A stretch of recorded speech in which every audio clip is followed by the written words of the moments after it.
So welcome everyone to this very special event. Welcome to the World Jewish Congress. On behalf of the President Lauder and the CEO Robert Zinger, who can't be here today unfortunately, but they're definitely here in spirit, we want to thank you all for attending. I would like also to acknowledge Sonia Gomez de Mesquita, our Chief Program Officer. Thank you. Tonight's event is a very special event with a very special guest as well. It's under the auspices of the Jewish Diplomatic Corps. It's a flagship program of the World Jewish Congress, and it's a network of young professionals. Many of those members here are part of that network, and it's acting mostly in the fields of diplomacy and public policy on behalf of the World Jewish Congress, but more broadly also, we are all passionate about the causes, to represent the causes of the Jewish people and to speak up on behalf of the causes and represent them. My name is Itai Belsky. I'm also a member of the JD Corps myself. Tonight's event is organized under the title The Anti-Israel Agenda, and we will analyze the global efforts to delegitimize Israel and offer hopefully also some ways to combat these ugly initiatives. And we are very happy that we have a special guest speaker here tonight. We have a member of the Knesset and leader of the opposition, Isaac Herzog. Thank you for being with us here today. I will introduce you also in a little bit. And we also welcome Alex Ryvchin, who's a fellow friend from the Jewish Diplomatic Corps, and also author of the new book that we are also introducing here today, The Anti-Israel Agenda, Inside the Political War on the Jewish State. Alex will take the floor from here, and I will though introduce him first and give his bio and background. So Alex, originally born in Kiev, he hails from Australia. He's a prominent speaker, a writer, a media contributor on the Arab-Israeli conflict. He practiced law in Sydney and London. He served as a spokesman for the Zionist Federation of the United Kingdom. He's currently the Director of Public Affairs at the Executive Council of Australian Jewry. His book, The Anti-Israel Agenda, brings together some of the finest minds devoted to the Arab-Israeli conflict. And it reveals how the conflict with Israel has shifted to become both a global and local war, fought mostly in the corridors of power. The media, on campuses, as I personally experienced as well, and in every form that touches our lives. And I'll hand over the floor to Alex to give his remarks. Thank you all. Thank you very much. Thank you, Itai, for that lovely introduction and for moderating this evening's session. It is a singular honor for me to be here in New York to launch my book in this city at the offices of the World Jewish Congress, the home of the global diplomatic arm of the Jewish people. I have to begin firstly by thanking my beautiful wife, Vicky, who's back in Sydney, Australia, for allowing me to come here and launch this book and to sleep peacefully on the other side of the world while she's back there with 2 infant children. So I thank her tremendously. I also extend my deepest appreciation to the wonderful cast of contributors to this book. I thank them for their excellence and for the enthusiasm with which they responded to my call. I want to thank my friends and colleagues at the Jewish Diplomatic Corps, Yifat and Daniel Radomski, Oleg and Asaf, and everyone else who played a part in organizing this evening. And I'd like to also say thank you to Menachem Rosensaft for his wise counsel. I'd like to thank Robert Singer, who is the exemplar of the Jewish professional, and to his team, including Shira. And I particularly would like to acknowledge and thank Ambassador Ronald Lauder for his vision, for his leadership, for his generosity, for everything that he does for the Jewish people. We're honored and we're fortunate to have a leader of such caliber. And of course, I'd like to convey my deep appreciation to MK Isaac Herzog for being here this evening to help me launch my book. Isaac is the best of Israel. Not only does he carry the legendary Herzog name, but this is a selfless leader of devotion to the people of Israel, and I'm delighted that you can be here. So this book, as we heard from Itai, brings together some of the finest minds devoted to the Israeli-Palestinian conflict. And together we expose chapter by chapter how the institutions of greatest moral and political influence including the United Nations, the campus, the trade unions, the news media, social media, the church, have been gradually appropriated and turned for a destructive and illegitimate purpose. This book, for the very first time, explores the full depth and breadth of the latest phase in the conflict with Israel, which seeks to do through political means what war and terror could not, which is to isolate and cripple the state until it can no longer defend its interests or its people. In the 2.5 years that I worked on this book, the question that I fielded more than any other was why? Why, with a demanding full-time job, with 2 young children, why did you feel compelled to do this? And I suppose it's a perfectly obvious and legitimate question. In seeking to answer it, I could think only of a man by the name of Philippe Petit. Philippe Petit crossed between the Twin Towers on a high wire, 400 meters above the ground.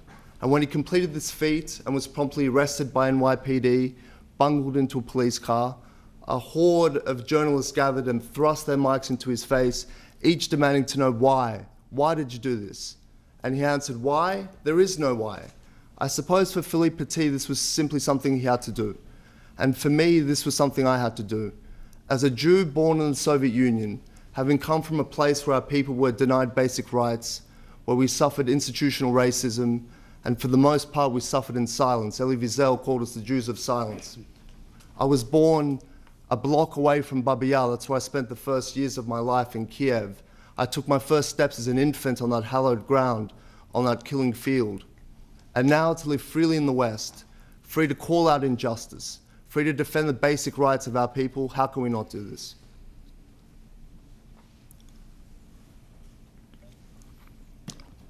So what is the political war in Israel? How is it waged? By whom and to what ends?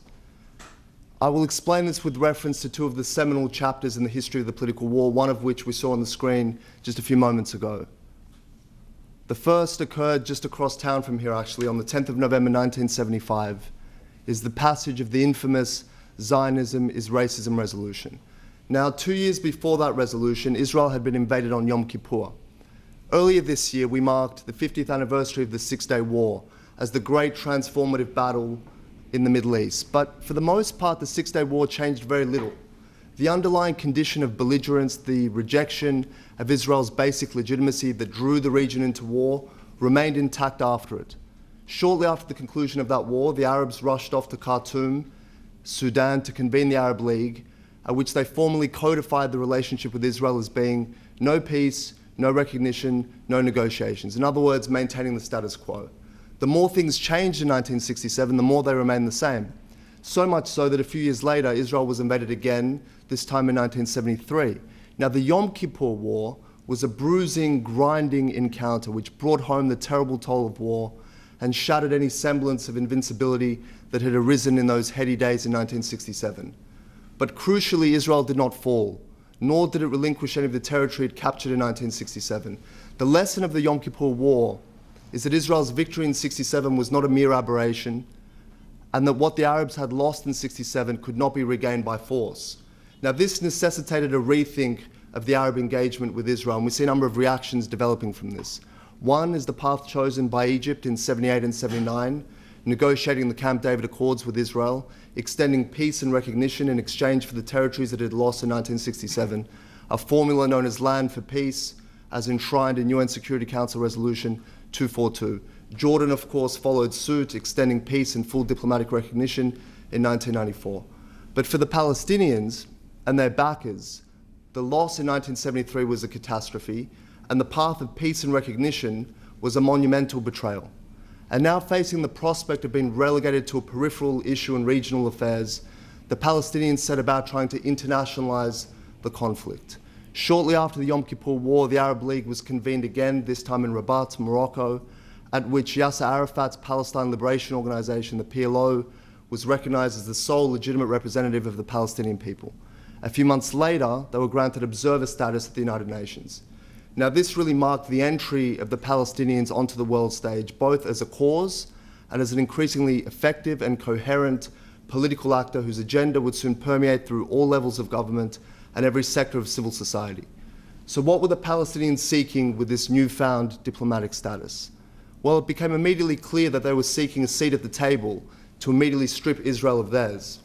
Arafat announced to the world that we have entered the world through its widest gate, and now Zionism will get out of this world. A short time after that, we said the Zionism is racism resolution, which deems the national liberation movement of the Jewish people to be a form of racism. The US representative to the UN decries this as an assault on liberal democratic values that had given the appearance of international legitimacy to anti-Semitism. The Zionism is racism resolution and the events that preceded and succeeded it really presented the blueprint for the political war on Israel that has been waged ever since. Dennis Ross, the veteran negotiator and diplomat, he said of the Palestinians recently that they're obsessed more than anything else with symbolic victories. Rather than seeking to uplift their people or build the institutions necessary for statehood, they obsess about getting their flag flown at the United Nations. Day after the flag goes up, nothing changes. I have a lot of sympathy for this perspective, but the Zionism as racism resolution was not merely a symbolic victory. It affected and continues to affect people's lives. As an example, 18 months after it was passed, 4 British universities expelled their Jewish societies on the basis that they are Zionist and therefore racist.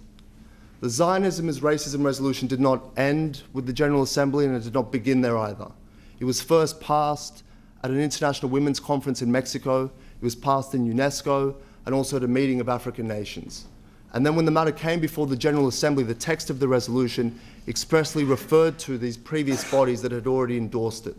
And herein we see a key tactic of the anti-Israel movement. It relies on momentum, small, creeping, incremental steps that keep endless focus on the Palestinian agenda and create endless opportunities to debate and demonize Israel. Now, the anti-Israel movement took its next great leap forward in 2001 in the form of the equally notorious Durban Conference Against Racism held in South Africa. Now, if the Zionism as racism resolution showed how the political war could be taken from Ramallah to here in New York at the UN, and then to the campus and the newsroom and every forum that touches our lives, Durban really codified that battle plan. It presented a vision by which this loose international alliance of groups all dedicated to Israel's destruction for different reasons could be organized and sent out to co-opt the various organs of civil society to turn the political war against Israel into a truly global campaign. Durban was also highly significant for demonstrating the immense power and influence of non-governmental organizations like Amnesty International, Human Rights Watch, and the extent to which their enormous publicly funded budgets and their veneer of political impartiality had been harnessed by the anti-Israel movement. Durban also exposed the racist origins of the anti-Israel movement, which was evident from the placards glorifying Hitler and the circulating copies of the secret protocols of the Elders of Zion. We see the legacy of Zionism as racism when a pride march in Chicago excludes Jews on the basis that Zionism is a form of white supremacy. I witnessed it firsthand when I took one of the contributors to this book, Colonel Richard Kemp, to deliver a lecture in my hometown of Sydney at a campus there.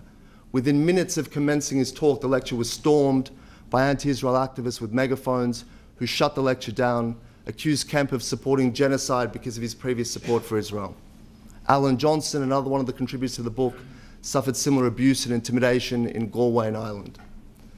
We see the legacy, of course, of the Durban Conference in the Boycott, Divestment and Sanctions Movement, BDS, which was launched immediately after Durban and subsequently rebranded in 2005 as a supposedly Palestinian-led civil society initiative, in large part to sever the toxic association with the racism of the Durban Conference.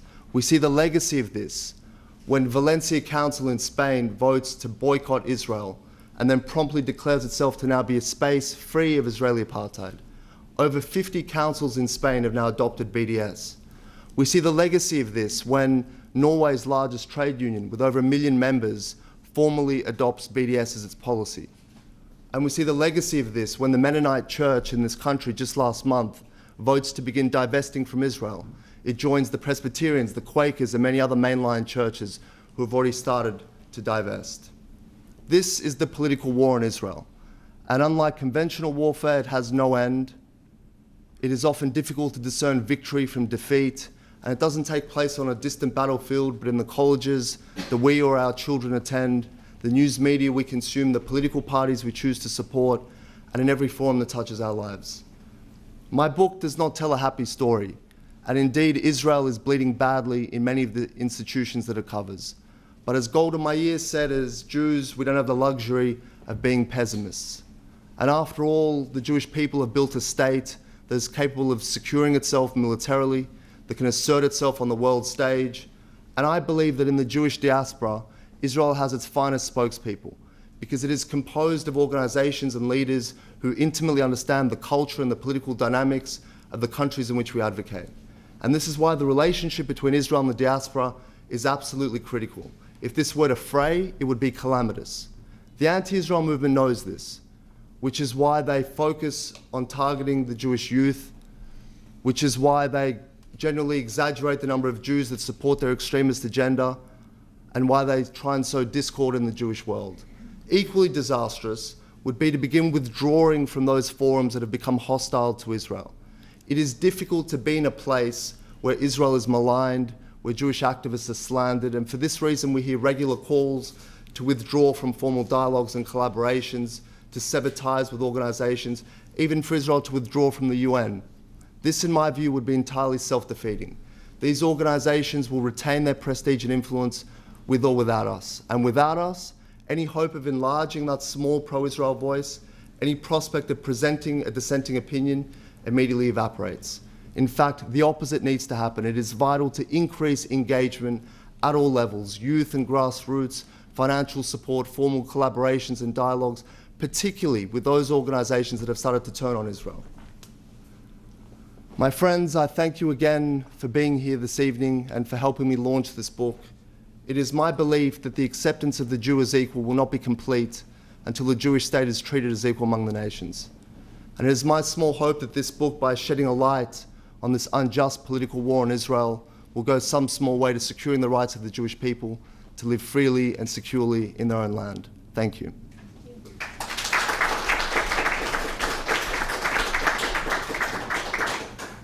Thank you, Alex, for your remarks. We hope that many people will read your book. We have a very special guest here tonight, and we're very honored that he's here to speak to us. It's the leader of the Israeli opposition, Isaac Herzog, member of the Knesset. He's also the former chairman of the Israeli Labor Party. A little bit about Mr. Herzog's background. I mean, his family has a very long history in public service on behalf of the Jewish people, on behalf of the state of Israel. His father was the 6th president of Israel, Chaim Herzog. His grandfather, Yitzhak HaLevi Herzog, was the first Ashkenazi chief rabbi and also before of the British Mandate of Palestine. Mr. Herzog himself is an attorney by profession. He initially served as the government secretary and then was elected to the Knesset in 2003 and has been member of the Labor Party and has been serving since. During his political career, he served in many roles and in multiple governments, such as Minister of Housing and Construction, then as Minister of Tourism. Later he was appointed to be Minister of Welfare and Social Services, as well as Minister of the Jewish Diaspora, Society and the Fight Against Anti-Semitism. Then again, on his second term, again Minister of Welfare and Social Services. As you can see, a multifaceted career in the Israeli political arena. In 2013, he became elected leader of the Labour Party and as well leader of the opposition, which he has been since. Mr. Herzog is married to Michal and he lives with her and the 3 kids in Tel Aviv. Mr. Herzog, we are very pleased to have you here. It's a great honor and we're looking forward to hear your remarks. Thank you. Thank you. Thank you, Itai. Thank you, everybody. First, I'd like to say thanks to our host, the World Jewish Congress, to Ambassador Lauder, whom I greatly respect as one of the great Jewish leaders of our times. I want to thank the team of the World Jewish Congress, so please, Sonia, if you can thank you and express my gratitude to your leadership. And I'm very honored that Professor Kotler is with us. I read the book, Alex. I think it's an excellent book. It concises the exact picture of the battleground that we are talking about. There are some terms which you use which I will try to kind of fine-tune later on, because you have to differentiate between objecting to the just cause of the creation of the State of Israel and a legitimate political debate. You can have legitimate political arguments in the international community. That's more than a custom, we know that. But you cannot disagree with the mere existence of the state of the Jewish people. And what we've seen as a thread going throughout the generations, and you know there's a saying in Judaism, Mechol dor vador, every generation stands in this battleground. So first, let me start with how we can combat this. We can combat this first and foremost by having a very strong Jewish organized effort.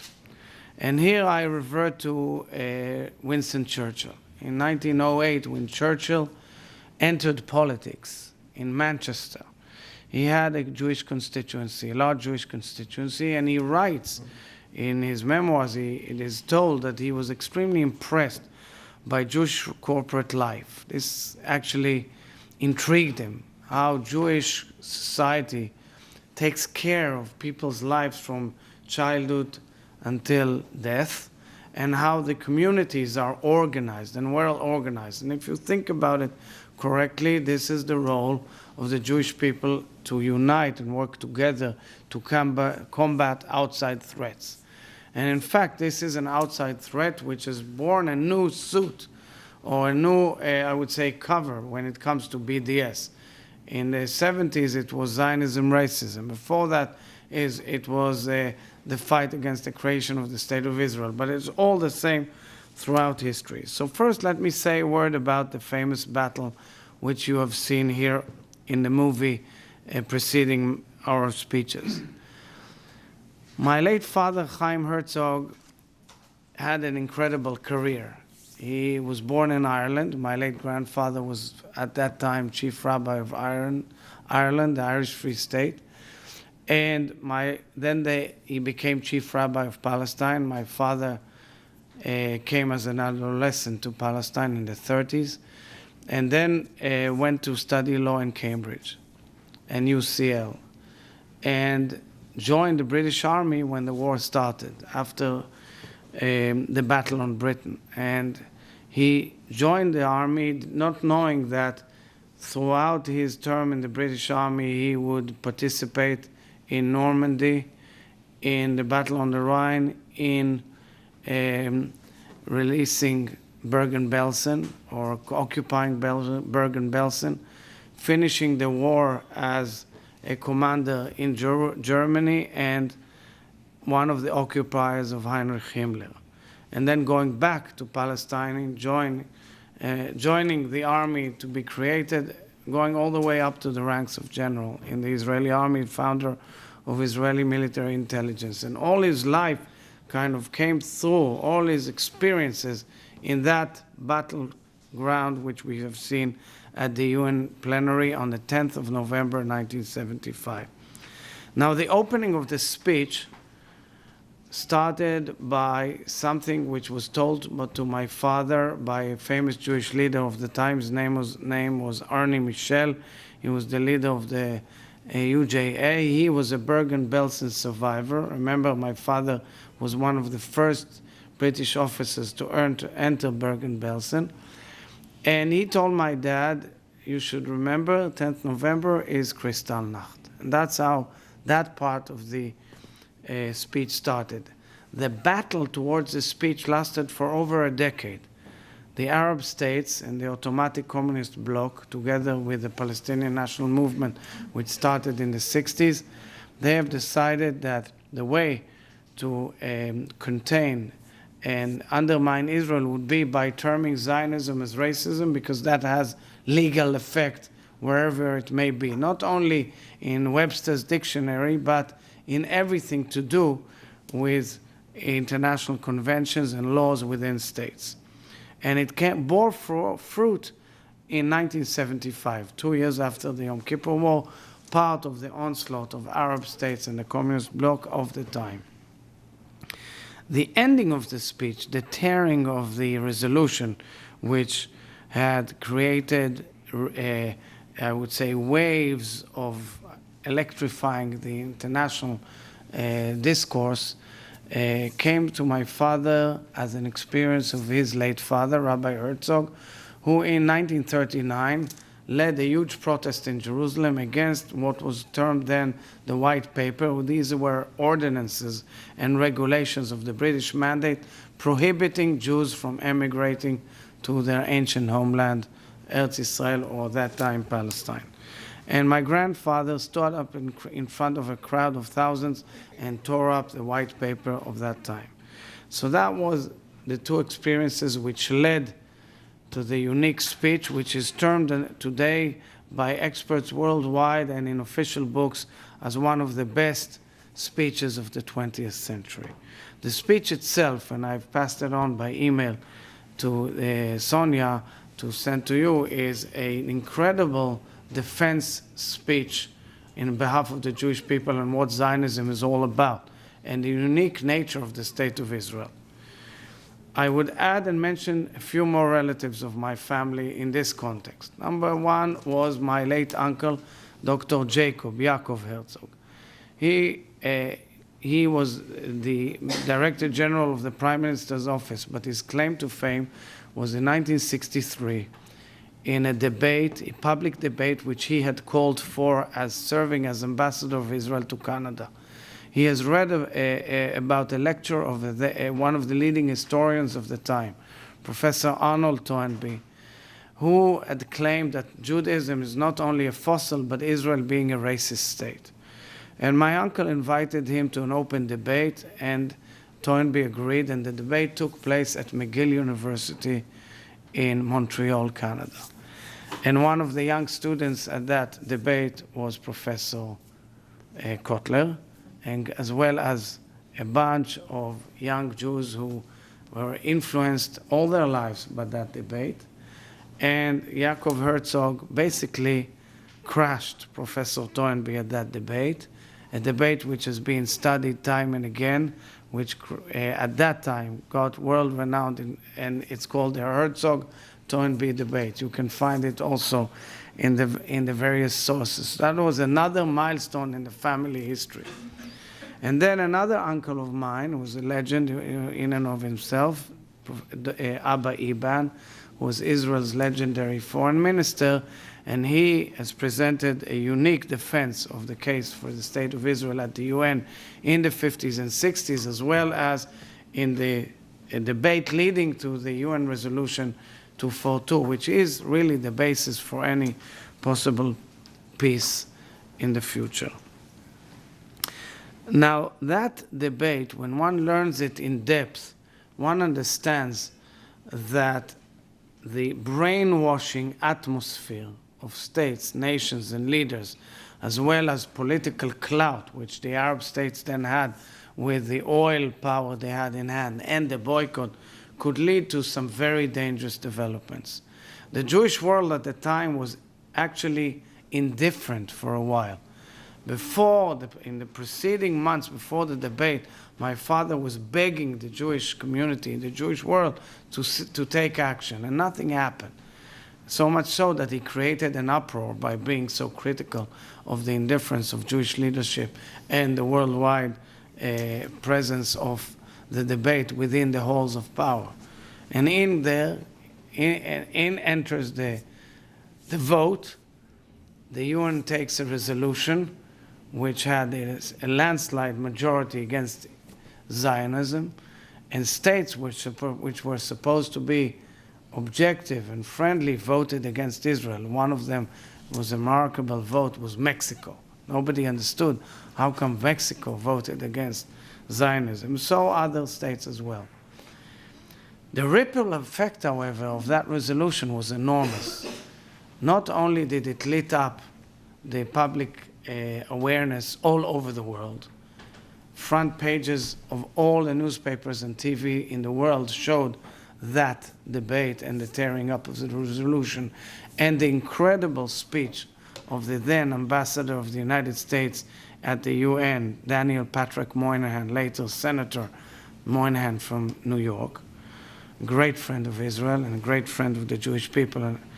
But also it had an effect throughout Jewish communities around the world. There was an awakening.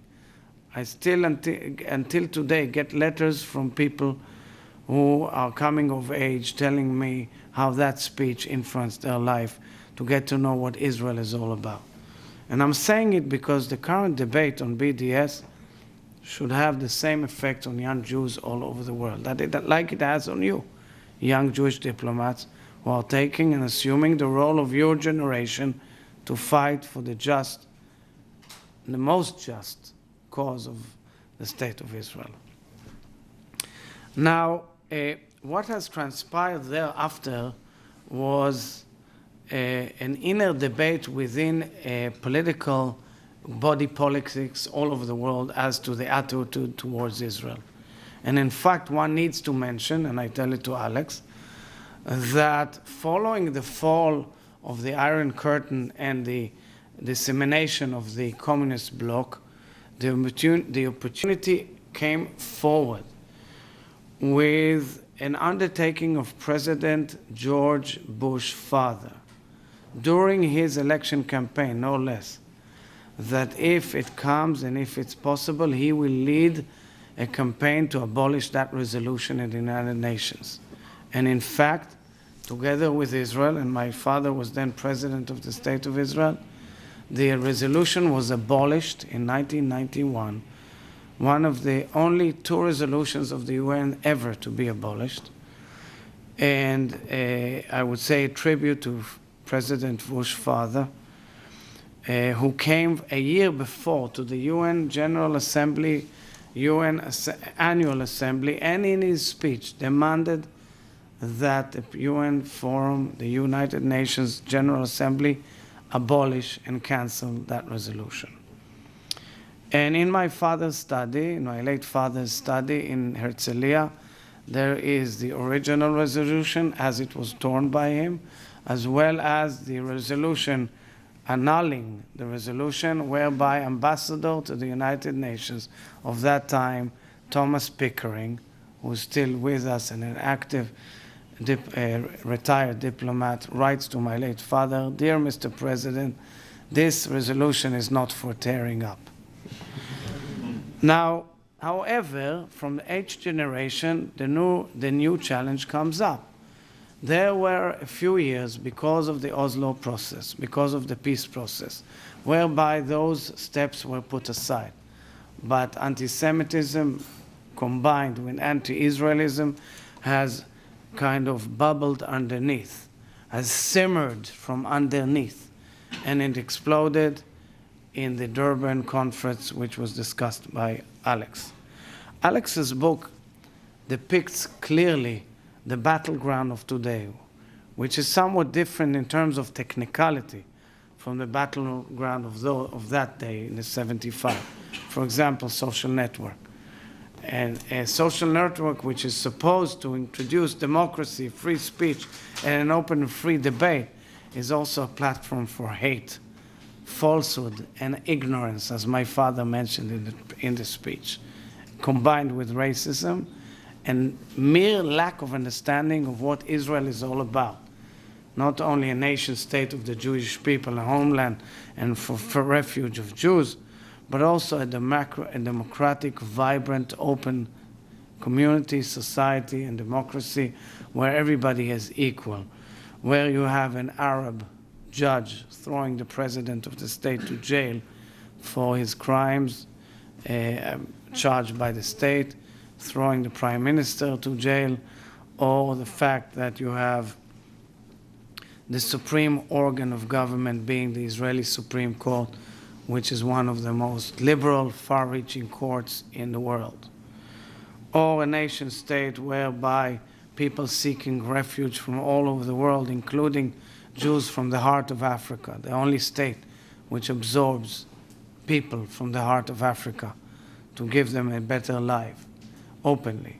Or a state which helps Syrian refugees by the thousands who are fleeing through the border in terms of their treatment in hospitals, or helping them with food and shelter in Syria itself by NGOs who are risking their lives. or a state whereby within the parliament of the State of Israel, things that are said there are not heard in any country in the world, including in the middle of the battleground where Arab members of the Knesset say the harshest and most bitter things against the State of Israel, but free speech under the rule of the Israeli Constitution goes as far as one can imagine.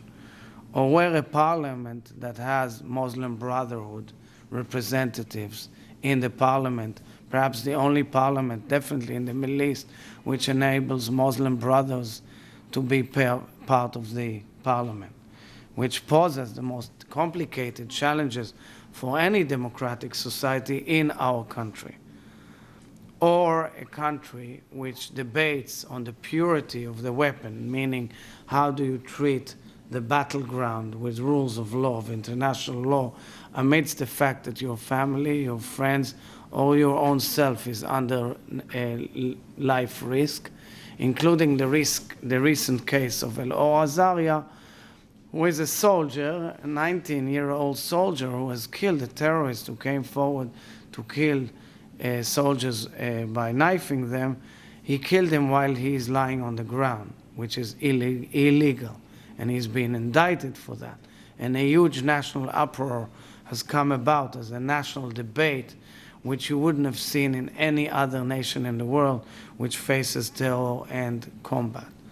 So the case for Israel is so clear and so fair, and the battle against it tries to undermine all these traits by simply categorizing Israel as a racist state which doesn't want to get to a solution with the Palestinians.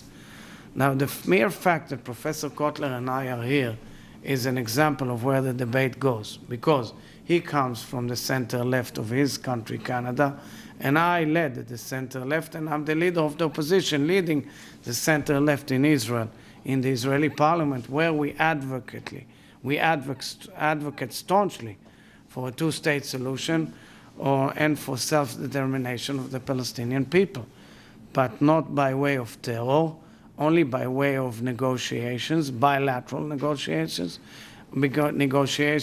or out of equal status of two national movements clashing in the same land, and believing that there has to be a division of the land by way of a compromise of the two national movements, but not by way of delegitimizing the other movement, namely my movement, by falsehood, lies, and ignorance, and definitely by racism. Now, in conclusion, I would say that the only way to combat this delegitimization, BDS movement, is by organized effort. I'm happy that there is an organized effort which is also steered by the Israeli government, but predominantly by major organizations worldwide who have come to understand that only by an organized effort, by telling the truth, by confronting the rivals, or the enemy for that matter, with the weapon of saying the truth, of presenting the real case of Israel, and explaining the root causes of the conflict, as well as the solutions to the conflict, can we win. It will never fade away. Hatred against Jews and Israel will always be there. But I must say that the geostrategic developments, wherever they are, whether it be in Europe, in the Middle East, of course, in light of the Syrian tragedy, as well as in the United States, including the surge in political upheaval worldwide, actually balances the picture and puts Israel in a better perspective, which can serve better in explaining our cause to the world. So strategically, the threat is there because young people all over the world are brainwashed and exposed to this lie, especially on campus, and especially in light of the fact that the story of the Holocaust is farther away today from the young generation than it was 40 years ago when my father opened his speech on the Holocaust. But nonetheless, I think the story of Israel can be told and explained in a focused way with the opening of what anti-Semitism is all about. the source of Israel, the greatness of this nation, our nation, and I'm sure that you guys can do that yourselves in the best way. I wish you the best of luck. You are our commanders on the ground, and you are our representatives wherever you are. Good luck to you, and we are here to work together in telling the true story, fighting the lies, and overcoming the challenge. Thank you very much.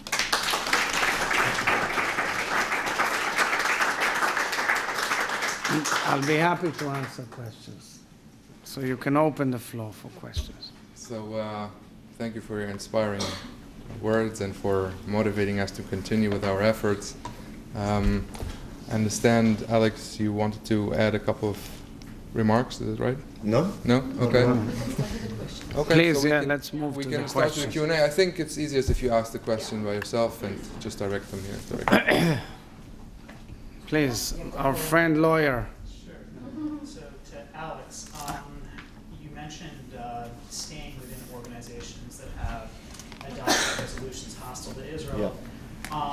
Within those organizations, who's the audience for pro-Israel, anti-BDS message, and who is not worth talking to, and what are the arguments that are helpful to people who are on the fence? Meaning actively, has anyone actually researched what needs to be said to these people, what language you need to use to convince folks who, they speak in a language very different than the one we're used to? Yeah, I think the first thing in terms of, are there some groups that you rule out as being too far gone, you deem them enemies and you don't even try and kind of change their opinion, I would be very reluctant to depict groups in that way, no matter how bleak things may seem. I mean, I guess I'm meaning people within the organization Yeah. themselves. Are there certain people you're targeting within the organization, and those you're saying they're just a BDS plant? Forget it? Look, if they're the anti-Israel movement, if they're the ones agitating against Israel, I wouldn't try to convince them, there's no point.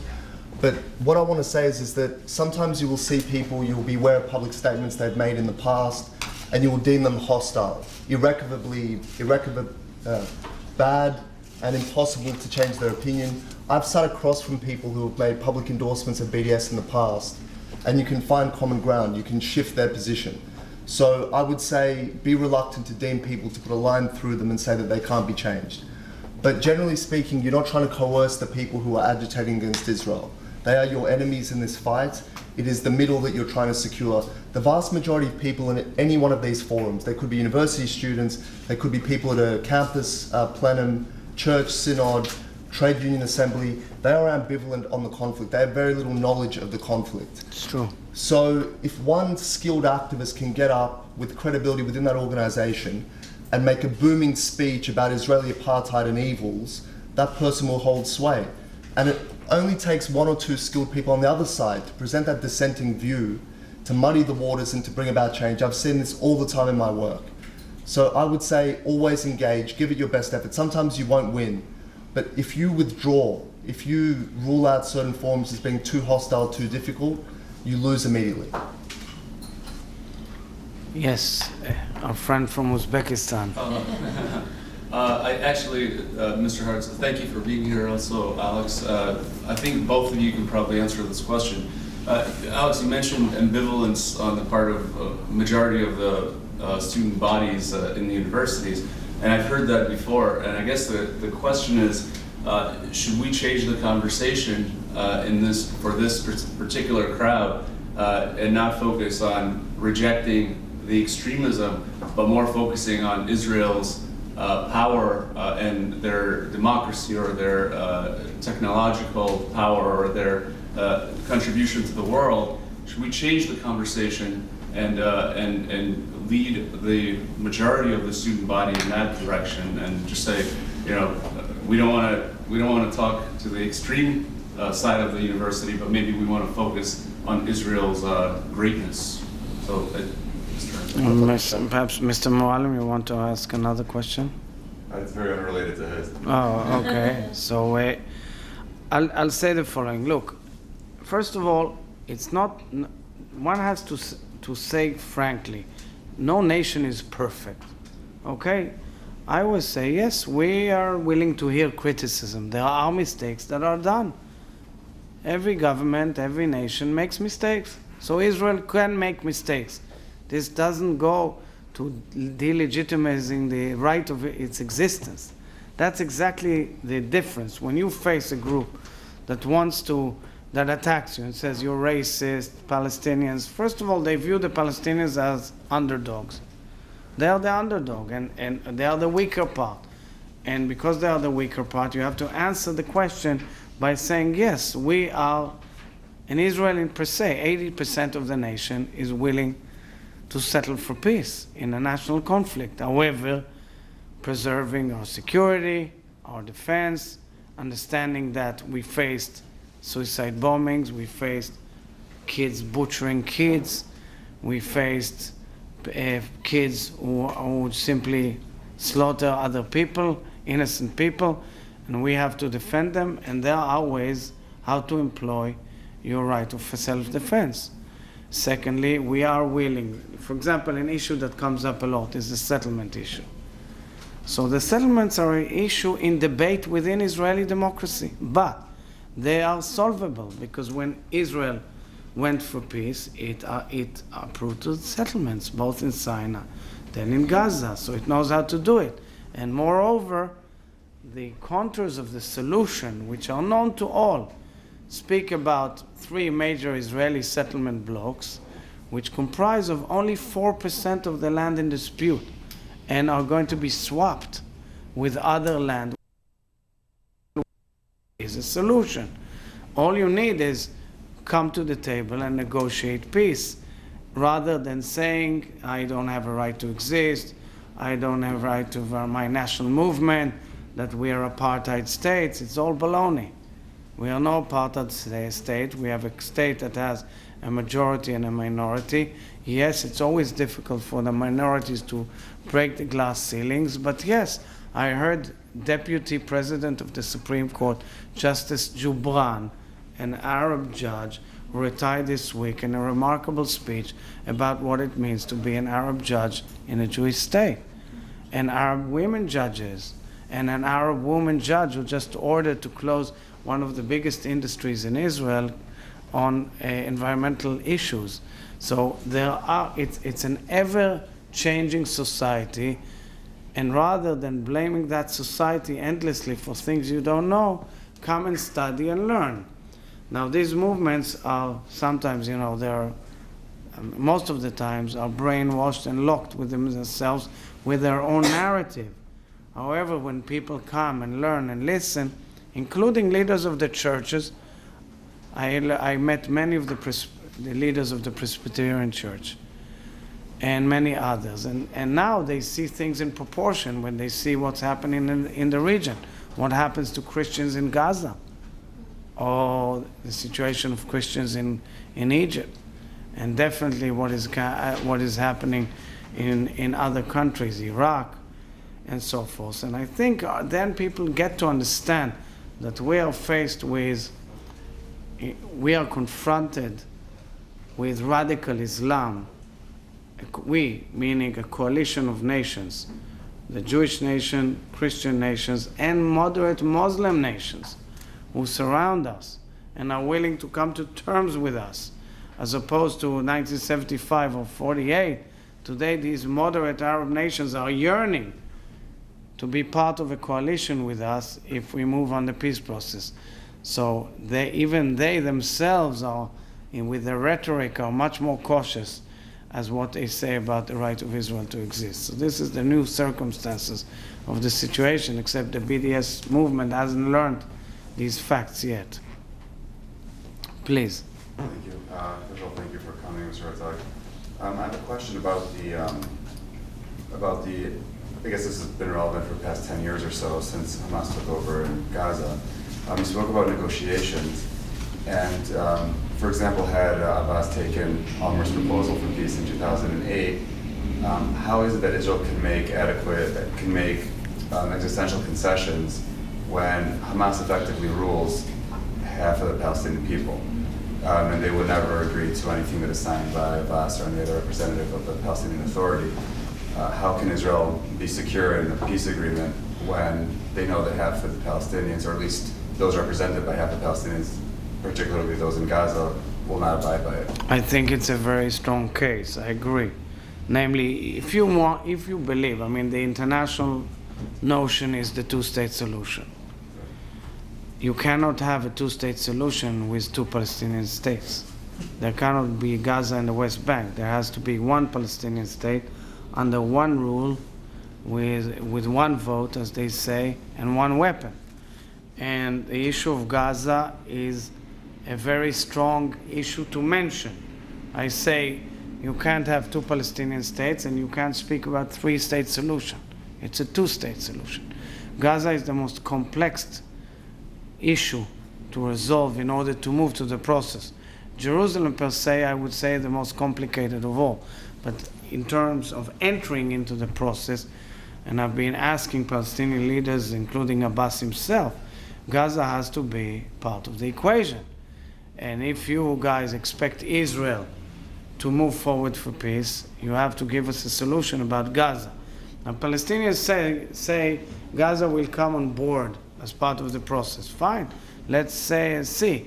So what we see and hear, as you mentioned correctly, is Hamas not only refusing to recognize Israel, but also speaking about the annihilation of Israel. So we are kind of forked by extreme Islam, basically Iranian Islam, which wants to cover us from north from Hezbollah, south from Hamas, and that is why the moderate coalition of nations is the answer to Islamic extremism and is actually an opportunity to be exploited. Please. I have a question. For either both of you, do you think if the United States moves their embassy to Jerusalem that other countries will follow? And then do you think that will help counter the legitimization of Israel? Look, in the Israeli public discourse, first we would love to have the American embassy in Jerusalem, and we all want more and more embassies recognizing the Israeli eternal capital of Jerusalem. However, I can say frankly, it's not the most prioritized item in the Israeli national interest at this stage. It's important, but there are issues of higher priority. And it has political sensitivity, which is clear to all. I would like to ask a little shift from the Palestinian side more to the Jewish side. As someone who worked in campuses around the area for the past year, I feel like the young Jewish generation kind of separated itself from the idea of Zionism and from the state of Israel in general. The problem right now with the BDS in general is that we cannot reach this generation, and those are the people who will later, especially in the major Ivy Leagues, universities will later be in power in 10 or 20 years. I would like to ask it's an open question for both of you, Mr. Ryvchin and Herzog, what do you think are the consequences of us basically losing half a generation, I would say, of Israeli PR in the region of anti-Israel movements and future legislation and so forth. Alex. In short, it would be catastrophic. And if you've got a situation where in all these forums that we're talking about, particularly the university campus, all that people attending there know is Israel is a pariah, Israel is associated with every concept of evil, apartheid, genocide, ethnic cleansing. It's a deplorable state, and we will see the consequences of this in another generation time when those people take on leadership positions in government, in the corporation. So in short, it's disastrous. In terms of how to counter it, I wonder how well even Jewish activists present the story of Israel.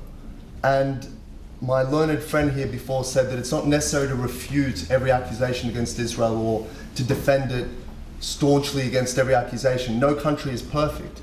But the basic story of Israel is a truly extraordinary one. It is about a people exiled by great empires thousands of years ago who retained a distinct sense of peoplehood in exile, despite forced conversions, despite mass executions. They reformed their remnants and created a new state in their ancestral lands. It's an incredible story. And I wonder if, firstly, if Jewish students knew it better and then portrayed it to others, whether there would be different attitudes developing, because the current trajectory is certainly very damaging. And as I said, in a generation's time, when those people take on leadership positions, we'll see the consequences of it.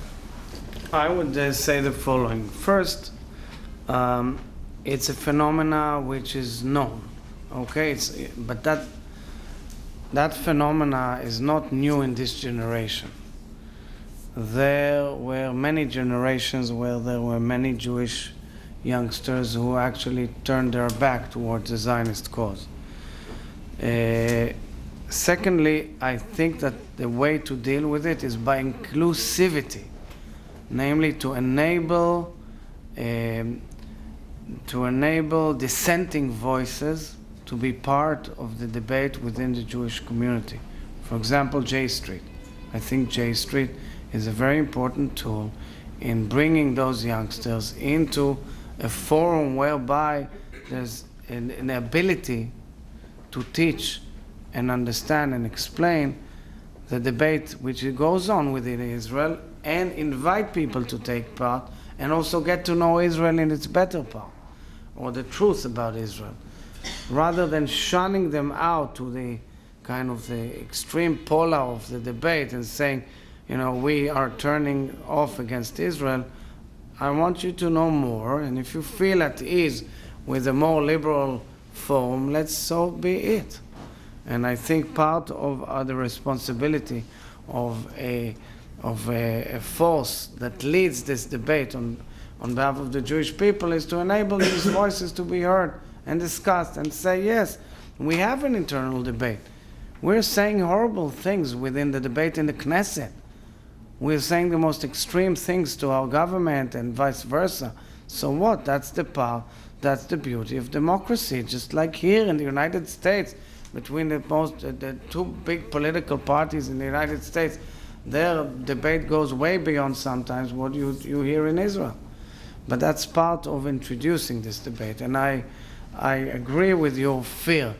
There are many Jewish voices in the young generation who are extremely disturbing. Please, I'll take one last question on my side because of time constraints. Please. I think that one of the most interesting developments in the last 40 or 50 years, especially since 1967, is how the perception of Israel abroad has become a left-right issue, when 50 years ago it was the left, the liberals, that supported Israel. And today, people who are on the left are precisely the people who are opposed to Israel. Being a supporter of Israel, as someone who's on the center left yourself, you know, in Israel you can do that. You can criticize the government, but abroad it makes you left-wing. If you're left-wing, you're anti-Israel. I'd like to know, in your opinion, as someone who's in Israel, how we can try to bridge this division that's occurred, and basically to tell people who are left-wing in social matters that it's okay to support Israel, and to see how to turn that discourse around to make it not a left-right issue. There is a difference between the discourse occurring in Israel and what's happening outside because of the superficiality of the lens. Take protective edge. Protective edge for the average Israeli being in shelters day in, day out was really a battle against terror and protecting our people. And for people abroad, it was a human tragedy of young Palestinians. How do you bridge? How do you explain? When you tell people from abroad, but we are in shelters, they tell you, but you're lucky, you have shelters, as if we're to blame that they don't have shelters. There is a lot of hypocrisy, a lot of unfair judgment, and terrible judgmental approach to Israel in many quarters around the world, predominantly in Europe, but now it's also seeping into the United States. So you have to understand that you can't win all the battle. You can try to get to the centers of opinion making and explain the battle better, explain your case better, And you are right indeed that it has become a division between left and right. The mere notion that the Democrats are like more opposed to Israel because in the party convention there was a debate about certain items is wrong. It's definitely wrong. In the Labour Party in Britain, there are hundreds of members who are big supporters of Israel. Same goes for the SPD in Germany. And I find myself as being leader of Labour until recently, or as a major one of the leaders of Labour as such, meeting my sister parties all over the world, explaining to them and telling them that their young generation is simply brainwashed. Unions, for example, the unions, it's mentioned, there's a chapter about the unions in the book. The unions are our counterparts. In my party, the unions are big. The AFL-CIO, for example, is exclusive. In this respect, they were always big supporters of Israel. They are a big part of the Democratic Party in the United States. They were led by Jews and others for generations. And a part of the discourse is to show everybody how great the union world in Israel is and what a great influence they have on our lives. And so forth and so on. It simply requires a lot of nurturing and explaining that you can be like me, okay, the leader of the left, and fight for the just cause of the state of Israel. It's simply wrong and partial and distorted that the voices of the left, who were big supporters of Israel at the time. And the reason was at the time because they saw Israel as a role model, which is kind of as soured for them. Now, the souring issue is something that we attend to in Israel, whether we oppose certain legislative steps taken by the right-wing government or things that are said. But they're said here in the United States as well. And the same debate on how government fights the press is also in Israel as well as in the United States as well. So there's no difference. It's a debate which has nothing to do with the mere right of Israel to exist as the safe haven of the Jewish people. This is what needs to be explained. Thank you all very, very much, and good luck.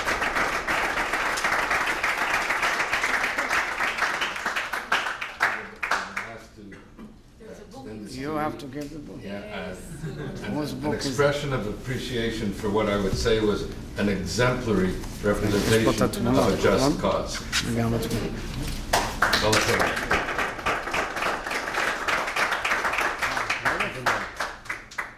Beautiful, beautiful. I actually Thanks. read the book, it's excellent. Yes. When my late grandfather, Rabbi Herzog, came to the White House to meet President Truman, he gave him a Bible scroll.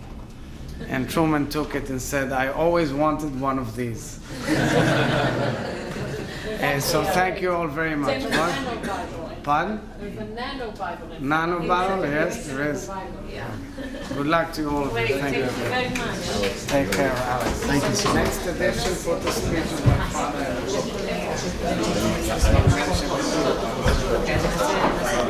Thank you so much. Let me give you a copy of the book.